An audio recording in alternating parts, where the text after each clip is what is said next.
तो लगातार कहते हैं माहौल टनाटन टनाटन टनाटन, नौकरी मिले फटाफट फटाफट फटाफट, 1 लाख रुपया जाए खटाखट खटाखट खटाखट, बीजेपी हो गया सफाचट सफाचट सफाचट, महागठबंधन को वोट पड़े ठकाठक ठकाठक ठकाठक। और हम तो कहते हैं कि हम जितनी सभाएं कर रहे हैं वो दिन पर दिन और बड़ी होती जा रही है, और लोग जो है हर जात के, हर वर्ग के, हर धर्म के लोग आ रहे हैं।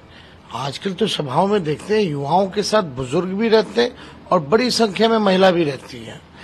और इस बार हमको लगता है कि बिहार की जनता के साथ जो सौतेला व्यवहार प्रधानमंत्री जी ने किया है 10 सालों से, इस बार बिहार की जनता उनको करारा जवाब देगी। और इस बार माहौल एकदम टनाटन है, और लोगों का जो मेन मुद्दा जो बेरोजगारी का है, खासतौर पे नौजवानों का, लोग चाहते हैं बेरोजगारी से आजादी।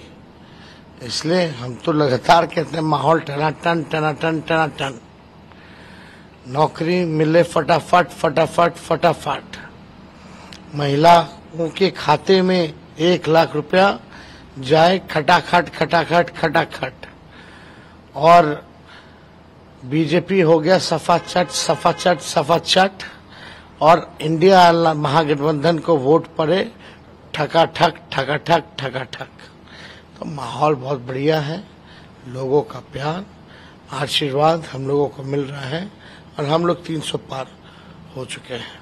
एक आपने ट्वीट भी कल किया था रोजगार को लेकर कि तुम मुझे वोट दो, मैं तुम्हें रोजगार। देखिए, सुभाष चंद्र बोस जी का वो नारा था, जब उन्होंने हिंद फौज बनाई थी तब ये नारा निकला था कि तुम मुझे खून दो, मैं तुम्हें आजादी दूंगा। क्योंकि उस समय हम लोगों को अंग्रेजों से आजादी चाहिए थी, उस समय ये प्रासंगिक थी। लेकिन आज के नौजवान बेरोजगारी चरम सीमा पर है, और आज का मुद्दा ये है कि लोग बेरोजगारी से आजादी पाना चाहते हैं। इसलिए हमने ये नारा दिया है, ये आज के जमाने का नारा है। और हाँ, मैं कहता हूं तुम मुझे वोट दो, मैं तुम्हें नौकरी दूंगा। ये बेरोजगारी इतनी बड़ी समस्या है हमारे देश में, जो हम लोगों को इससे बेरोजगारी से आजादी और मुक्ति पानी है। और 30 लाख नरेंद्र मोदी जी तो ऐसे चुटकी मार के नौकरी दे सकते थे। पदे खाली है, रिक्त है, पदे भर सकते थे, लेकिन हर चीज प्राइवेटाइज कर दिया उन्होंने। ये दुखद है। कल अमित शाह आ रहे हैं, परसों मोदी जी आ रहे हैं, 3-3 रैलियां कर रहे हैं। 25 को चुनाव भी है और 3 रैलियां भी है। तो क्या रीजन लग रहा है कि गृह मंत्री, प्रधानमंत्री का इस तरीके से हमने जो बोला माहौल टनाटन टनाटन टनाटन, बीजेपी सफाचट सफाचट सफाचट, इंडिया महागठबंधन को वोट मिल रहा है ठकाठक ठकाठक ठकाठक, इसीलिए वो आ रहे हैं। और क्या कर रहे? चिराग कहते हैं अपने आप को बड़े भाई, लेकिन बोले कि नादान है। अब चिराग जी के बारे में अब हम क्या बोलें, बड़े भाई हैं, हमको बोलना भी ठीक नहीं लगता। लेकिन आप जानते हैं कि भाई नादानी किस बात की नादानी? संविधान, लोकतंत्र, आरक्षण बचाने के लिए, देश को बनाने के लिए, बेरोजगारी से आजादी पाने के लिए, गरीबी और महंगाई से आजादी पाने के लिए अकेले सभी लोगों से लड़ रहे हैं हम, ताकि लोगों को नौकरी मिले, रोजगार मिले, देश का संविधान सुरक्षित रहे।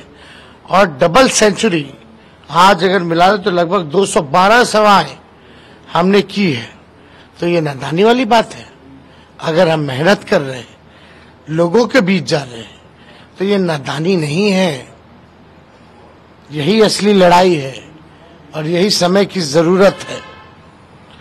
चिराग पासवान जी, आपके पिता का मूर्ति तोड़ दिया जाता है, आपके पार्टी को तोड़ दिया जाता है, आपको घर में लड़ाई लगवा दिया जाता है चाचा भतीजे का, आपको घर छीन लिया जाता है, आपके पिता को बेइज्जत किया जाता है, आप फिर भी वहां हनुमान हैं।